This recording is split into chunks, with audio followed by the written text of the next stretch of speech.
Well, happy Tuesday, everyone. I'm Ed Lagonde. I'm so excited to have this discussion with my awesome partner here, Delia, from Wellhub. And essentially, what we're here to talk about today is just corporate well-being. What we're going to talk about is what it means to you, what it means to us, what it means to organizations, and how we, as just benefit leaders, can use wellness as a strategic lever in 2026, and obviously in years that precede us as well, and bring positive ROI. And what I like to say too is ROE, which is return on engagement per se, because we actually need our team members to use the wellness initiatives that we put in place, and of course to drive savvy consumerism along the way. The companies that we see seeing the best returns have stopped treating wellness as a perk per se. It's now becoming more of a strategic lever from a recruitment and retention perspective along the way too. So what we're going to talk about today is how we can put those initiatives into practice so you can leave today's session with good ideas on what to put in place moving forward and some tangible ideas on how to do it affordably as well. So to help us get into that math and that strategy, as I mentioned before, I'm joined by the awesome Delia Cronin with Wellhub. She's a senior director of client revenue at Wellhub, and I'm honored to have her, especially as a client of Wellhub ourselves at Nava. And Delia, if you don't mind, maybe telling us a little bit about yourself. Yeah, thanks for having me, Ed. And next time I'm in Westlake, we can go to a workout class together. But I lead North America revenue operations at Wellhub, and my focus is helping organizations go from these fragmented, low impact wellness offerings to really cohesive strategies that actually can move the needle, not just for engagement, but also for business outcomes. So my team has worked with thousands of leaders across the country and even worldwide on exactly this shift. Awesome. Thank you for that. So let's just go ahead and dive in. What are we here to talk about today? What are we going to go over through these next few hours together? No, I'm kidding. Not a few hours, just our short session this morning. But let's dive into it. So navigating the rising costs and expectations, we're going to start with the problem statement, right? Why do we even need to have a discussion around wellness in the first place? How do we transition that into a strategic lever per se? Where and how programs fall short today, or basically kind of fail today, and how we can tweak those to make them work for us.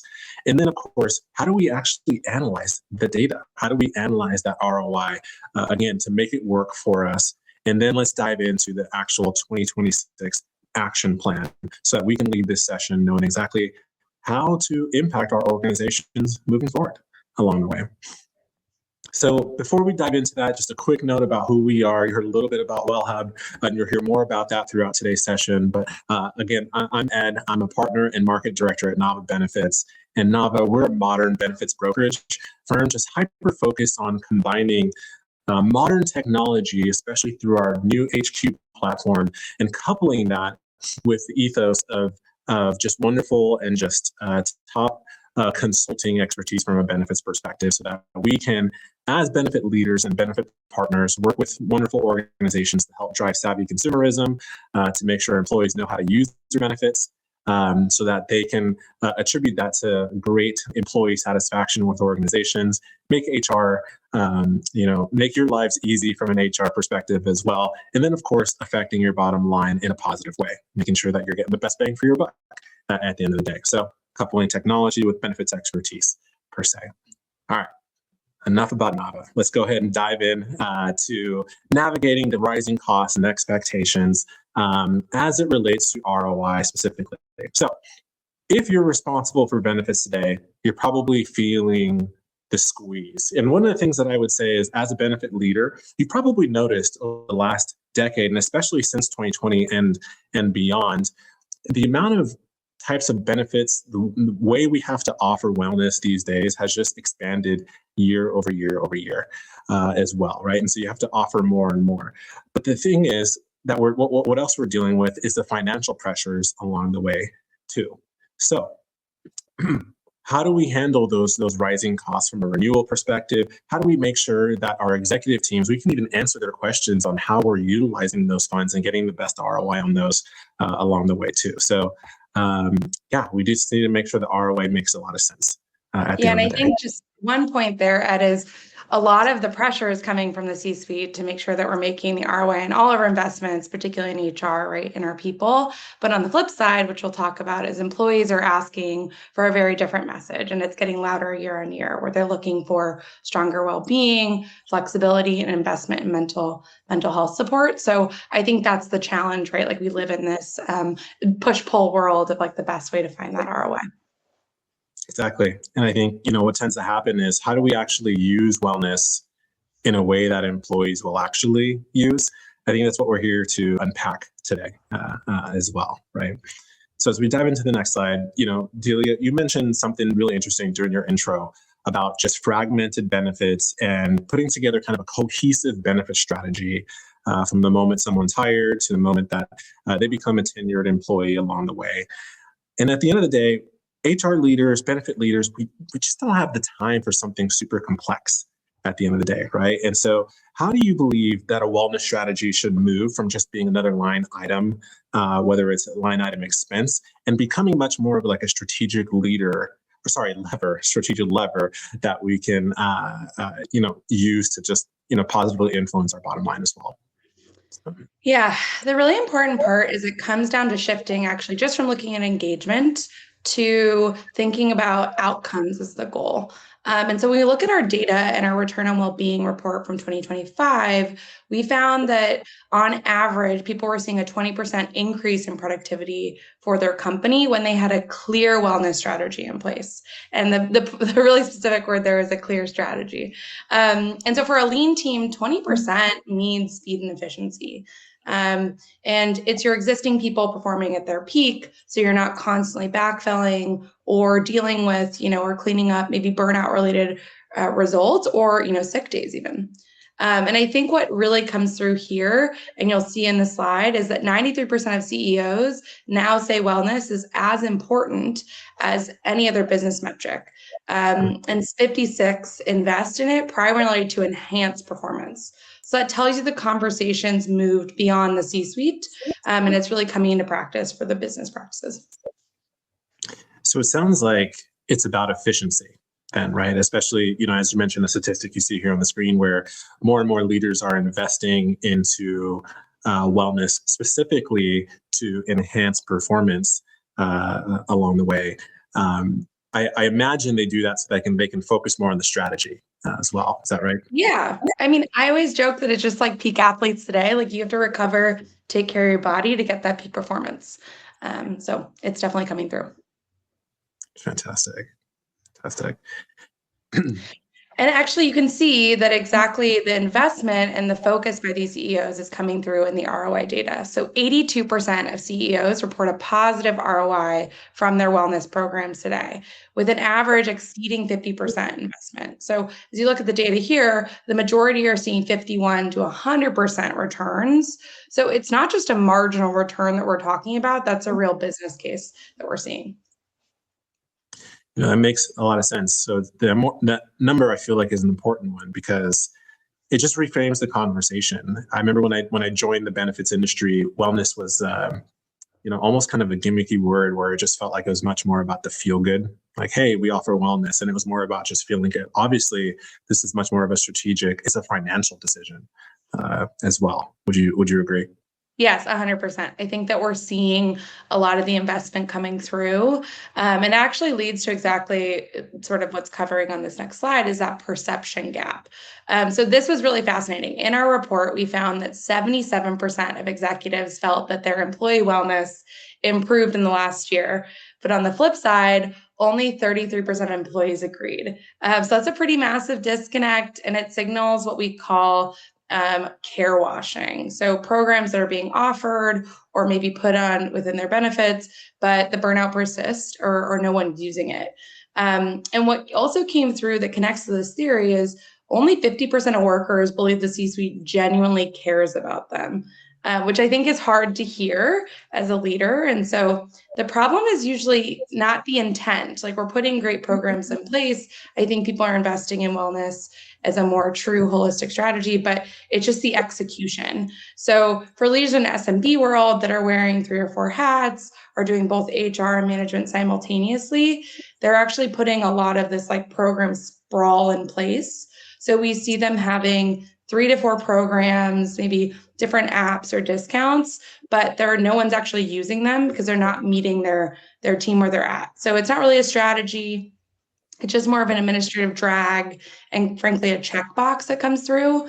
And so when a program's complex both to manage and doesn't meet your team where they're at or where they are in their wellness journey, it becomes just shell form. So it's another thing you're paying for, but it's not delivering any real engagement or results. It just reminds me of how, benefit leaders, HR team members are wearing so many hats at the end of the day. And so, especially if you're managing a pretty lean team, I imagine it's pretty hard to chase people down to use a specific benefit at the end of the day, and if you're wearing so many hats, like you mentioned, and it's going to take more than several hours a month to manage, I can imagine that, you probably see an inverse relationship with the productivity aspect too, right? Yeah, exactly. I think what's hard is the intent is there. As we said, like people are trying, they really do want to show up for their employees and meet them where they are. And actually, one of the biggest drivers of the gap that we see in engagement and results is leadership visibly participating. So when leaders are passive, employee engagement sits, as you can see, around 44%. So that means we're not getting that great engagement. But when leaders are active, when they're visibly prioritizing their well-being, they're blocking their calendar, they're taking PTO, that number jumps to 80%. So it really is lead by example, right? And so engagement starts at the top. Leadership participation can transform HR, this from an HR perk, as many have thought about it historically, into a real company-wide movement and culture, which is really important. That is quite a significant lift. Yeah. And, it's not necessarily that you need to just spend more money, right? It's more so that you need leadership buy-in. And, I would also add just the education around what this means as well for people. Just a quick anecdote, from a benefits kind of education perspective, when we work with employers, we always talk about how you don't need to spend money to make your benefit or more money to make your benefits better. A lot of times people just need the peace of mind of understanding how best to navigate what they have, right? As well. So that's super, super interesting as well. And as we head into the next kind of section there, I'd love to get into kind of the hard math as a CFO in this discussion, right? And or an owner, like what an owner would actually care about, some of the leadership that, the stakeholders are kind of bought in as well. So if we're moving away from engagement as the only metric, how do we move forward and measure ROI and well-being in terms of actually impacting their P&L, right? At the end of the day. Yeah, I think the big piece that we often talk about is shifting it from wellness into preventative healthcare. And 3 big buckets then come up within that space, right? So the first that you'll see here is absenteeism. So when you have a proactive wellness solution in place, it can actually reduce sick days from 14 up to 19%, which means you have more of your team in seat, high performance, and less time out, right? Or recovering. And the big one here is the cost of healthcare. So it's actually preventable conditions are 75% of the medical cost in the United States, which is pretty massive. So proactive wellness solutions for both physical and mental health can actually become that preventative care. And so what we're seeing is for every dollar in, you can actually see a 6-to-1 return on your wellness investment through reduced medical spending on long-term care. And the third one here is the piece of retention and recruitment, right? So Wellhub actually, our clients see a 40% lower turnover in their workforce.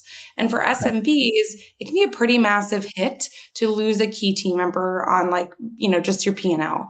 And so we also are seeing 89% of employees are saying that wellness benefits are a deal breaker when evaluating a new job. So top talent is looking for this in place. So wellness becomes both a retention strategy of your current workforce for lowering turnover, and then it can also attract that great talent. So you're not taking massive hits on P&L when it comes to your actual workforce. That is quite eye-opening. A 40% lower turnover is just a crazy statistic to kind of wrap your head around. But that's ultimately kind of the language of the board, right? It turns wellness. Yeah. It's a much more of a business asset rather than just something you're spending money on, or a line item expense per se. Right. At Nava, one of the things that we try to do when we work with our employer clients is seeing these metrics or tracking these metrics so that leaderships just start seeing it as a way to effectively protect their margins, right? Rather than, just another, expense that they have to cut a check for on a monthly basis per se, right? 100%. So before we get into more of the data, one of the things I'd love to do is get a little audience participation here. We're going to drop a quick poll for you. When you think about employee wellness, I'm curious, what it means to you, physical, mental, financial. When you think about wellness, which pillar does your company invest most in, right? We've got a couple of those here on the screen, as you can see. Just wanted to see, how you weigh those three different types of wellness as well. I'm also curious just to get, ideas for anyone outside of these three as well. Yeah, I'd love to see if there's anything in the chat that people feel like is missing from these big categories, or even something they've invested in their own day-to-day or, have carved out that looks like wellness for them. As we realize a lot of times that the term wellness can mean so many different things to people, right? So we say when you offer wellness, what does that mean? What does that mean to your employees? And then does it actually match your cultural mission as well? Yeah, I don't want to give too much of a pitch for Wellhub, but we include so much stuff that it's interesting to hear what different team members use, right? Like I use audiobooks.com, which is one of our partners, to go for walks with my dog and make sure that it's sort of that little treat in my day, whereas some of my teammates use it for Strava or going to berries. So I agree with you that it's interesting to see how wellness is changed and evolves for each person, which is nice that it's such a big category. 100%. All right, so let's look at some of these results here. So a lot of you actually look at this equally, which is fantastic as well. It looks like 50%. And then mental, I know, especially since COVID, and I know it's crazy to keep talking about COVID 6 years later, right? But, here we are. One of the things that I appreciated about that time, while it was a tough time for people, was that it was no longer a taboo subject to discuss. Right. Yeah. Mental health is something that became really important and was something that was intentional for employers. And it wasn't just something as simple as offering an EAP. There's so many different ways, kind of umbrella per se, employers could invest into to provide. So just like your previous note on the previous slide, looking at employees coming into an organization are starting to expect this. It's starting to become table stakes rather than a perk. Per se, right? Yeah, 100%. It's also, for me, it's great to see that people are considering financial wellness, and I'll kind of go into it on this slide, but it's just nice to see that people are investing across all three. So when we look at and we talk about where the ROI is or what dimensions we really need to focus on, a lot of programs are usually focusing on one of these pillars. So, for physical side of things, 29% of employers offer virtual fitness classes. So we're leaving out a huge amount of the workforce that's remote, like myself, or hybrid, or even just wants to work out at home or has like minimal time, right? Like working parents, I feel like they're just trying to get those 30 minutes of physical activity themselves. On the mental health side, only 25% have a proactive burnout prevention program. So I think the word here that's really important is that proactive piece. Like we keep talking about proactive or preventative. And so support is mostly reactive around mental health programs. And so we're missing about 75% of the work there. And then finally, financially, I'm really glad to hear everyone thinks about all three pillars. I feel like this one often falls off when it comes to wellness, but actually 66% of employees say that financial stress is affecting their work or even just like their stress management. And only 31% of employers provide financial wellness tools or programs. So a holistic strategy that has addressed all three of these is really important. So you guys are getting it in this group. But when you only solve one, you're really leaving the other two to drain on productivity and overall, mental wellness.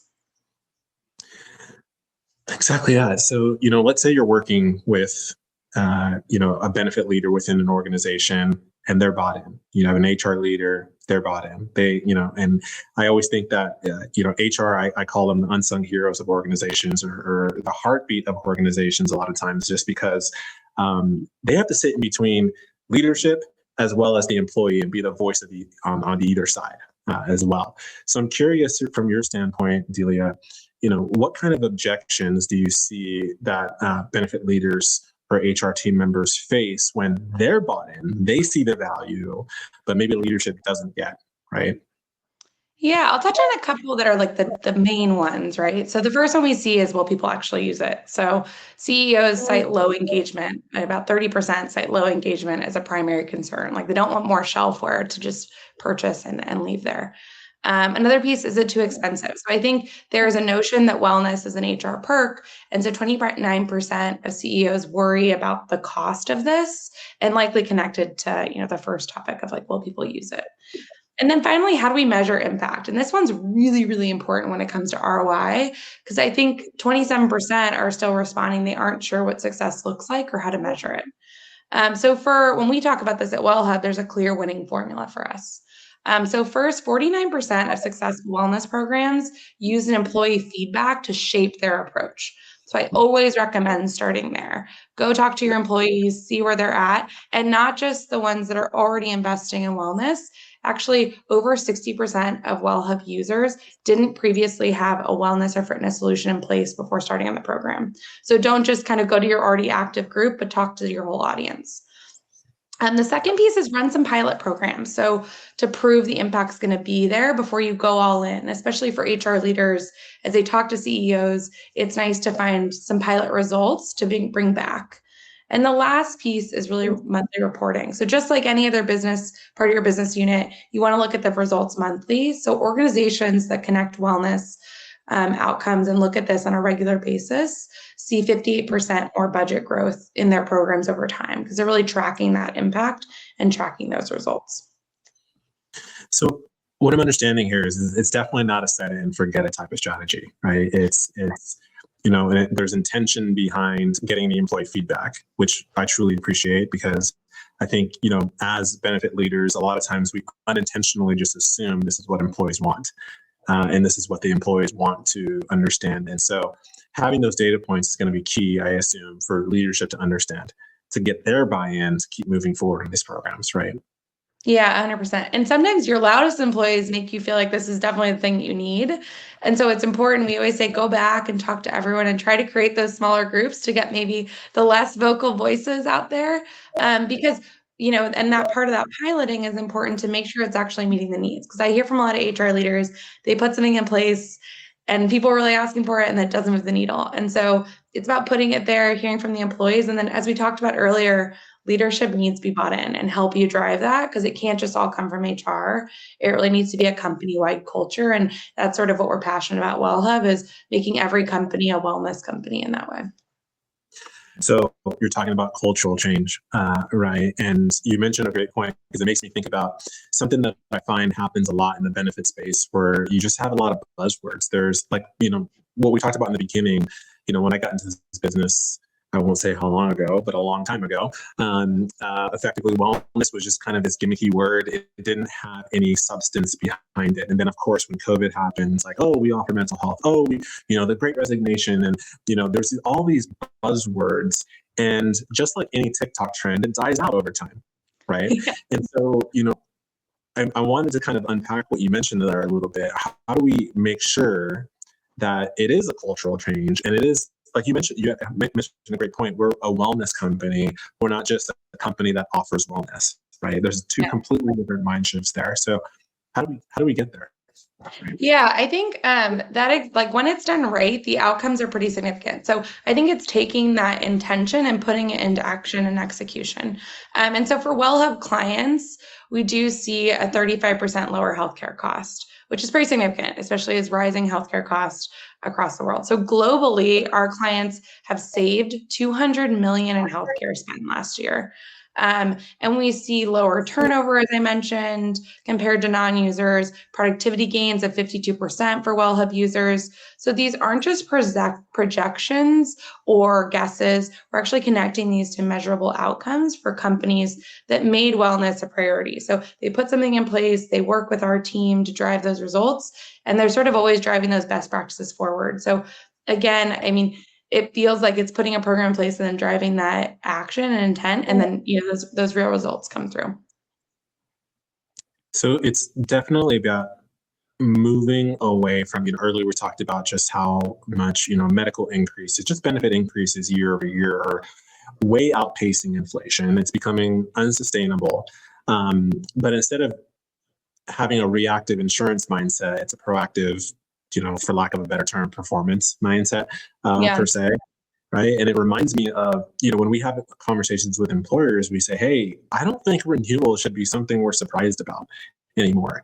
I think we could set up a benefit campaign over the next 2 to 5 years where we can create predictable renewals.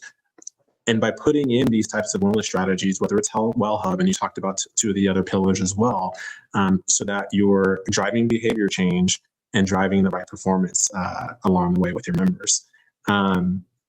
So as we do that, one of the things I'd love to do, and if enhancing your 2026 goals, towards wellness is really important to you, we're going to drop a quick poll in the chat right now as well. If you're interested in, we're actually a client of WellHub too. If you're interested in deploying WellHub, I had to give you a little plug there, Delia, along the way. We're big fans. We have a lot of clients that are big fans of them as well. But one of the pillars that we talked about too, go ahead and vote, and the WellHub team will follow up directly along the way with anyone that says yes as well. So big fans of you guys, and I appreciate you. Appreciate your resources for everybody along the way. Yeah, I think, even if it isn't WellHub, although we hope it is, I think that there's a couple of key learnings, right? Like, we just want it to be frictionless for users. You want to have that cultural shift and then make it centralized. Obviously, we're here to help. We'd happy to chat, but we understand that, it looks different for everyone. And so if it's not now, we're happy to be a resource over time. Awesome. So action plan for 2026, right? So how do we actually get these things off the ground at the end of the day? And again, as we were just briefly touching on this before the poll, making sure that this isn't just some short period where we forget about what the actual intention is behind it anymore, and driving that cultural change. So how do we make this more of a permanent strategic move for employers moving forward? Yeah, so I think if there's 3 things I'll leave you with for an action plan for 2026, I think the first is, again, stop guessing. So go take a survey of your team and identify where your team is actually struggling, whether it's mental health, burnout, physical activity. Hopefully you can find a solution that's all 3, but we know budgets are tight and HR leaders are wearing a lot of hats, especially at SMBs with leaner teams. The next piece is to centralize. So we talked a lot about that program sprawl of multiple things that aren't getting used. And so with that survey, you can ask how people are currently using it, but also to create one flexible, ideally digital platform that removes the administrative drag on your admin, HR team, while also giving the employees the variety they need to actually stay engaged, knowing that every employee is different and that they'll be in a different spot. And then third, really encourage you all to report on it often. So connect it however you can to wellness outcomes to your P&L on a monthly basis. So that's how you keep leadership actually engaged and how budgets grow over time. And sort of, as you mentioned, Ed, you're able to make those investments over time and see the results of these programs. I appreciate that big time, and one of the things that it makes me think about is the fact that wellness itself just isn't and shouldn't be a distraction. Actually, not to make it a game of semantics per se, but the term employee benefits, I felt like for a long time has meant insurance. And it's really not that. It's the benefit of being an employee. And the reason why employers offer benefits is, of course, for recruitment and retention, but also to hopefully become an employer of choice. Well, how do we do that? We need to drive savvy consumerism. We need to put in programs that, help people from a personal perspective, because that's how they can actually bring their best selves to work each day. Right. And again, I feel for all you HR leaders and benefit leaders out there, because there's just so much to have happen and so much to do on an ongoing basis. But again, one of the things I wanted to leave you all with is wellness is definitely not a distraction and shouldn't just be a buzzword anymore. It should be an intentional cultural shift that helps you put a plan together so that renewals are no longer a surprise. And again, you get the best kind of bang for your buck from a recruitment and retention and performance perspective along the way. And I'm curious, just one more question for you, Delia, as well. We'll put you on the spot here a little bit, just to get a little bit more tangible or kind of granular, and I'll chime in with some ideas too. What do some of these programs include? Like, you can talk about Wellhub, like what Wellhub actually includes as well, and then I'll share some ideas around that as well. Sure. Yeah.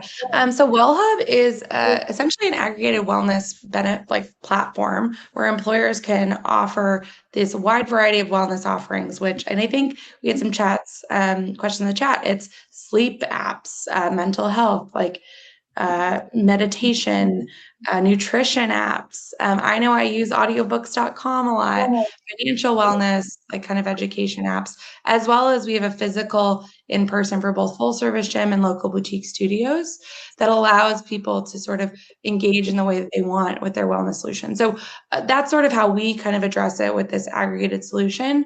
Other wellness programs that I've seen are something like an EAP. Even, if we have a tight budget, I've worked with teams to just understand how they can create a stronger, flexible working environment, maybe finding things that are giving their team more moments out of the office. So it can be sort of this bigger program like a WellHub, but if you're not ready for that, part of it's just a cultural shift. And so a wellness program, I think, where it can still kind of be all encompassing is it can look in different ways. So it might be a gym stipend, EAP, different pieces like that too. Fantastic. And those are some tangible ideas too. And the good news is it's actually very affordable to do it. I think one of the things that maybe scares people away from starting a wellness campaign is, I need a big budget. I need a lot of money to get this off the ground. A lot of times you can work with your benefit partners to gather that budget. I love to create a budget when a budget doesn't exist, because sometimes you need it. You need a little help to get those off the ground.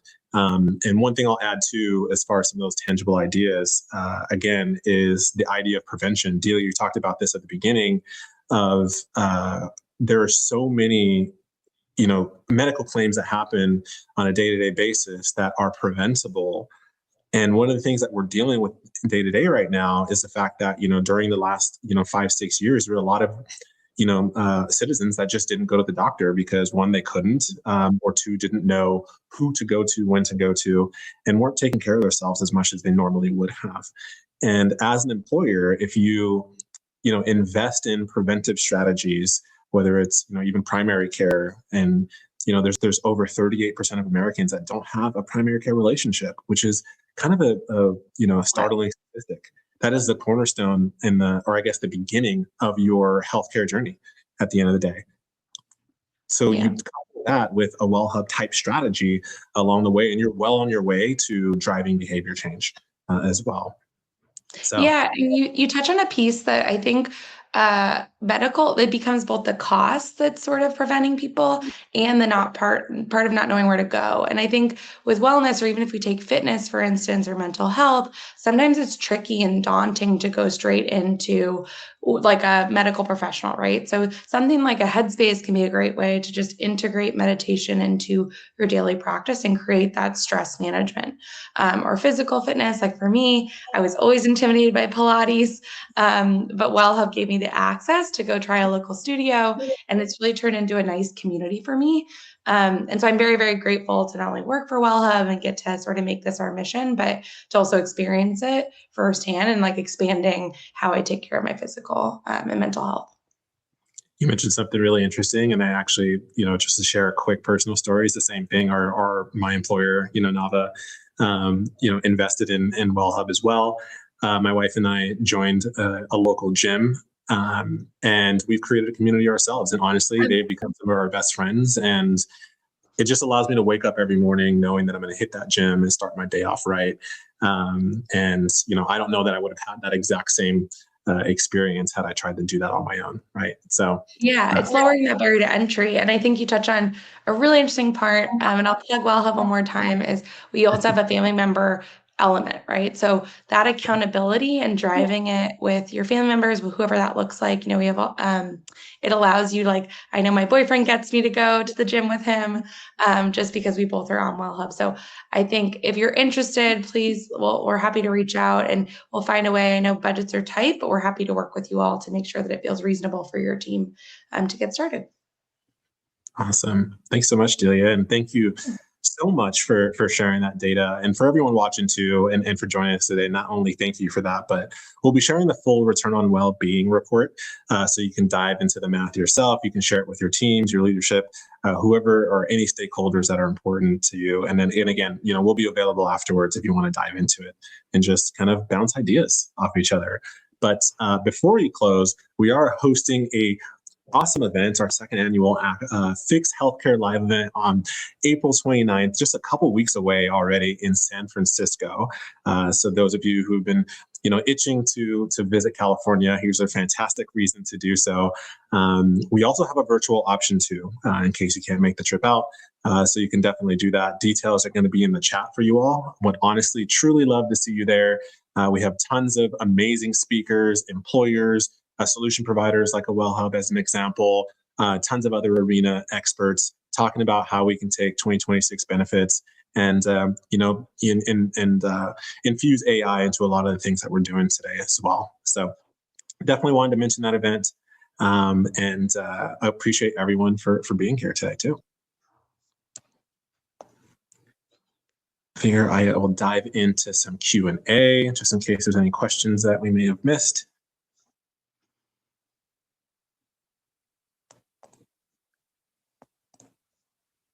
And don't be shy if there's any questions.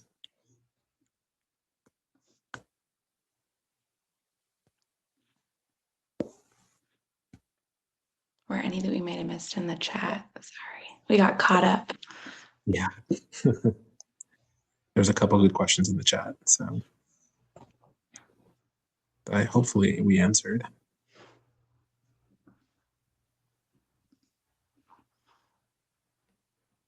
Awesome. Well, again, you'll see our names here on the screen. Again, I'm Ed. That's Delia. Yeah, thank you for joining. Happy Tuesday, and make it a great day. Thanks for joining all. Excited to see the impact you all make with the information. Keep us updated. Thanks.